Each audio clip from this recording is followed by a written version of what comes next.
Nah, orang-orang gak dikenal ini merupakan anak buah dari Charles Manson yang ternyata ia pernah pergi ke rumah si. Halo semuanya, selamat datang kembali lagi dengan gua Game90net. Jadi di video kali ini gua akan menemani kalian dengan 5 foto selfie yang berujung maut bagian pertama.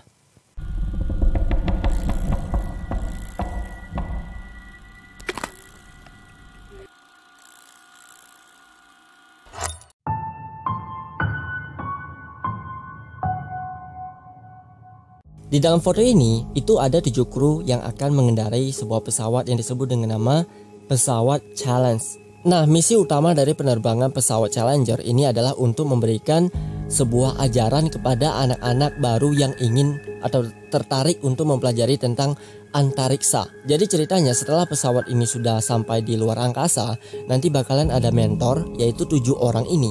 Itu bakalan memberikan ajaran secara live kepada orang yang pengen mengikuti atau belajar tentang antariksa. Nah, pemimpin dari ke-7 kru ini adalah salah satunya yaitu pasangan dari Edward Christopher Corrigan dan Grace Mary.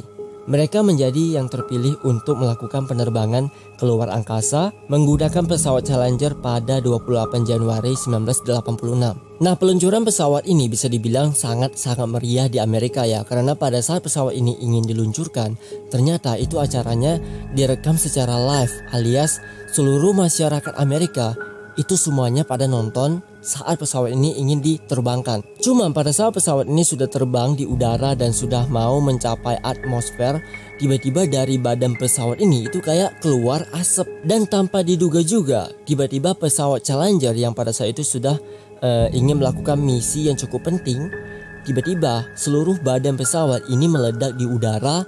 Dan kejadiannya ini bikin warga Amerika terkejut. Nah, penyebab meledaknya pesawat Challenger ini dikatakan terjadi sebuah kerusakan di mesin yang disebut dengan nama O-ring.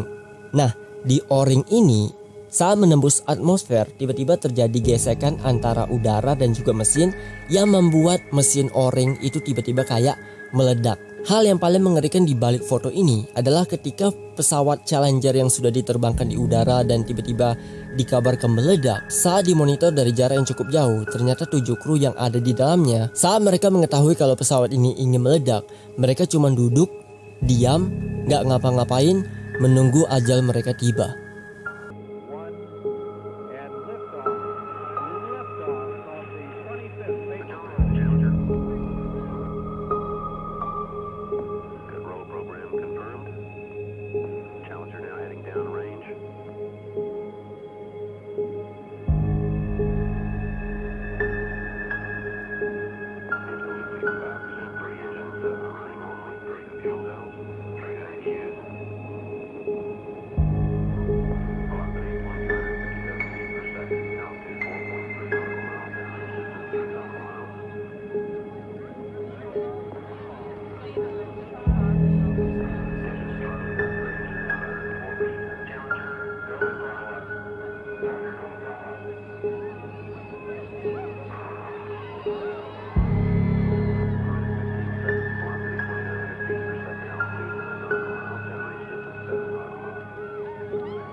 Dari foto ketiga orang ini yang sedang kelihatan kayak bahagia banget, menurut kalian ada kisah seperti apa yang ada di dalamnya?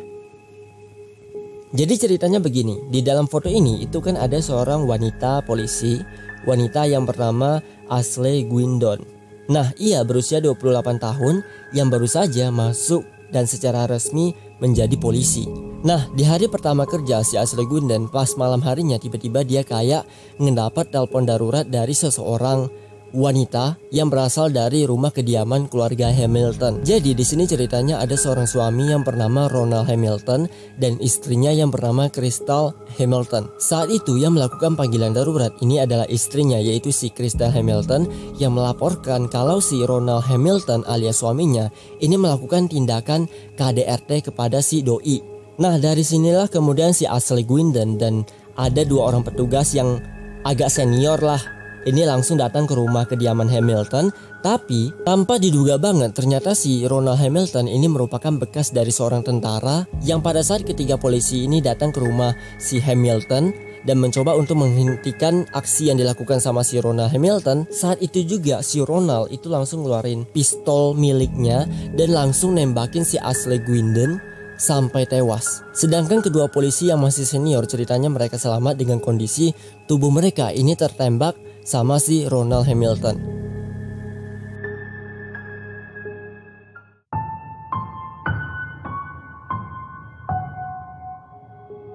Kisah kali ini menurut gua bisa dijadikan contoh ya untuk kalian. Kalau cewek atau cowok di dunia ini itu ada banyak banget. Jadi kalau misalnya lu sudah diputusin sama si doi, please deh jangan terperangkap di masa lalu. Mendingan lu melangkah ke masa depan, cari yang baru. Karena orang yang baru ini mungkin adalah orang yang tepat untuk kehidupan lu saat ini. Ya, Game 90net mencoba untuk menjadi motivator cinta, detektif cinta. Kali gue bikin konten untuk besok ya. Jadi di sini ada seorang wanita bernama Gabriela Hernandez Guerra. Ia merupakan seorang wanita berusia 22 tahun yang berasal dari Meksiko. Singkat cerita, Gabriela ia berkenalan dengan seorang pria. Nah, pria ini itu namanya adalah Julio yang berasal dari daerah Ekuador. Dan kalaupun diperhatikan umur dari si Gabriela sama si Julio ini bisa dibilang gak begitu jauh berbeda. Nah, karena sifat Julio yang disukai sama si Gabriela, ia ramah, baik dan selalu memberikan kabar ke Gabriela. Sampai suatu hari mereka pun pacaran, tapi dikarenakan jarak yang memisahkan mereka berdua, yang satu ada di Meksiko dan yang satunya lagi ini ada di Ekuador, mau gak mau mereka harus pacaran online, pacaran virtual. Jadi kalau misalnya mereka lagi kangen-kangenan, ya mereka bisa video call sampai berjam-jam. Nah, sampai suatu hari tiba-tiba si Julio memberikan kabar yang cukup tidak menyenangkan, alias si cowok ini itu pengen putus sama si Gabriela. Dikarenakan ini cowok dia tuh nggak mau pacaran tapi dipisahin sama jarak. Ya karena sakit bro. Nah ceritanya udah nih, mereka berdua udah putus. Cuma masalahnya ini ada di Gabriela. Ternyata si doi, si cewek ini, dia tuh nggak mau putus sama si Julio, yang pada akhirnya ia memposting beberapa foto dengan ekspresi yang cukup sedih dengan harapan agar si Julio mau balik lagi sama si doi. Cuman sayangnya semua foto yang diupload sama si Gabriela itu nggak ditanggepin, nggak dinotis sama sekali. Nah karena nggak mendapat tanggapan dari si Julio, pada akhirnya tiba-tiba dari akun si Gabriela dia memposting sebuah foto yang dimana fotonya itu si Gabriela sedang tersenyum sambil menangis dan di leher si Gabriela ini tuh diikat sama kain biru. Terus di sini si doi juga nulis sebuah pesan terakhir yang isinya, "Selamat tinggal semuanya. Saya tidak punya apa-apa lagi sekarang. Saya tidak punya apa-apa. Aku mencintaimu Julio. Aku tidak akan melupakannya. Aku pergi dengan sebuah senyuman sebab kamu membuat saya sangat bahagia. Untuk keluargaku, aku minta pengampunan kalian. Gabi." Nah keesokan harinya tiba-tiba muncul sebuah kabar yang tidak menyenangkan, yaitu Gabriela ditemukan oleh kepolisian Meksiko dalam keadaan sudah meninggal dengan kondisi tubuhnya yang tergantung semalaman. Di sini siapa yang namanya Julio? Oke, Julio, tega banget lu ya ninggalin si Gabriela.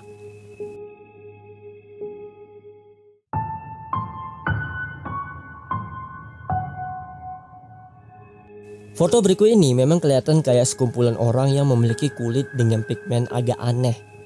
Nah, orang-orang yang ada di dalam foto ini mereka disebut sebagai orang albino atau orang yang menderita kekurangan melanin di tubuhnya sehingga menyebabkan warna rambut dan kulit mereka kelihatan berwarna putih. Nah di daerah Tanzania orang-orang yang mengidap penyakit albino mereka itu gak bisa hidup dengan tenang. Alias di daerah Tanzania orang-orang yang ada di sana mereka percaya dengan sebuah adat kuno yang dimana adanya ini mengatakan kalau orang yang terlahir dengan kondisi mengidap albino mereka akan dianggap sebagai orang yang terlahir dari titisan iblis atau roh jahat yang disebut dengan nama Tokolos. Nah untuk menyelamatkan daerah Tanzania dari orang-orang Tokolos, nantinya akan ada sekelompok pemburu manusia yang disebut dengan nama Mgangi. Nah Mgangi sendiri ini merupakan sekumpulan anggota yang di dalamnya terdapat orang-orang yang percaya banget dengan adat tentang Tokolos, dan tugas utama dari Mgangi ini adalah untuk memburu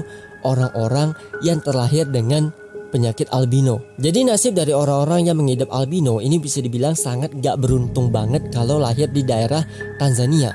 Karena ketika mereka sudah ditangkap sama M. Gangi, nantinya orang ini tubuhnya itu akan dipotong-potong terus dijual dengan harga yang sangat mahal. Biasanya untuk daging anak albino berusia 6-7 tahun ini akan dihargai sekitaran 2,5-3 miliar.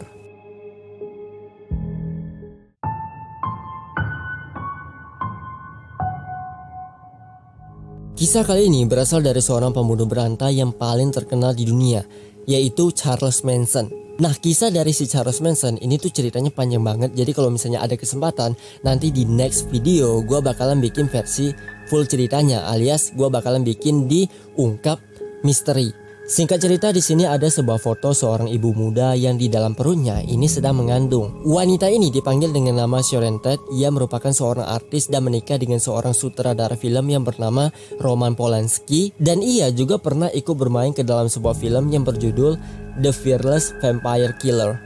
Setelah Sharon Tate menikah dengan Roman Polanski, ceritanya si Roman pada saat itu dia pengen pergi ke luar negeri karena dia tuh pengen ngerjain sebuah project film baru. Nah, setelah Roman Polanski berangkat ke luar negeri, ceritanya si Sharon Tate dia tuh pengen ngerayain hari pernikahannya dengan cara mengundang teman-temannya ke rumah baru miliknya yang ada di Los Angeles. Di antaranya di sini ada Wojciech Frykowski, Abigail Folger, dan juga seorang pria yang bernama Jay Sebring yang merupakan mantan pacar si Sharon Tate. Nah, tanpa diduga saat malam hari tiba, saat si Sharon Tate ini baru saja sampai di rumah baru miliknya, tiba-tiba ia dikepung oleh sekumpulan orang yang tidak dikenal, yang pada akhirnya orang-orang gak dikenal ini itu langsung menikam si Sharon Tate dengan menggunakan pisau dan perutnya itu ditusuk sebanyak 40 kali lebih. Nah, orang-orang gak dikenal ini merupakan anak buah dari Charles Manson, yang ternyata ia pernah pergi ke rumah si Jay Sebring dan mendapatkan sebuah informasi kalau di rumah yang ditinggali sama Sharon Tate itu adalah rumah si Terry Melcher. Nah, Terry Melcher ini merupakan orang yang sangat dibenci sama si Charles Manson dikarenakan si Terry Melcher ini pernah menolak album yang pernah dibikin sama si Charles Manson, yang pada akhirnya ini membuat si Charles Manson ingin membunuh si Terry Melcher, cuman dia malah salah sasaran. Oke, itu dia video kita hari ini tentang 5 kisah dari foto yang berujung maut bagian pertama. Seperti biasa, kalau kalian suka dengan video gua, kalian bisa kasih gua like dan share video ini. Dan kalau kalian gak suka dengan video gua kali ini, kalian bisa kasih gua dislike aja. Dan kalian bisa dukung gua terus dengan cara tekan tombol subscribe yang ada di bawah ini. Dan jangan lupa juga untuk tekan tombol loncengnya guys, supaya kalian gak akan ketinggalan update notif pas gua upload video terbaru. So see you guys on the next video and stay lumos.